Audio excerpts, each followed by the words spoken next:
ହଉଛି ପାୟଲ ହାଁସଦା ଗୋବର୍ଦ୍ଧନ ପଡ଼ିଆରେ ଏହି ବ୍ଲକ ସ୍ତରୀୟ କ୍ରୀଡ଼ା ଉତ୍ସବରେ ମୁଁ 400 ମିଟର ଭାଗ ନେଇଥିଲି ଏବଂ ସେଥିରେ ମୁଁ ଫାଷ୍ଟ ହେଇଛି।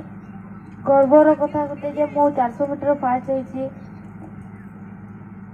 এই ଯେଉଁ ଓଡ଼ିଶା ସରକାର ମାନ୍ୟବର ଶ୍ରୀଯୁକ୍ତ ନବୀନ ପଟ୍ଟନାୟକ ସାର୍ ଏବଂ SDC sir Debashish Mardi sir ସେମାନଙ୍କୁ ଧନ୍ୟବାଦ ଜଣାଉଛି।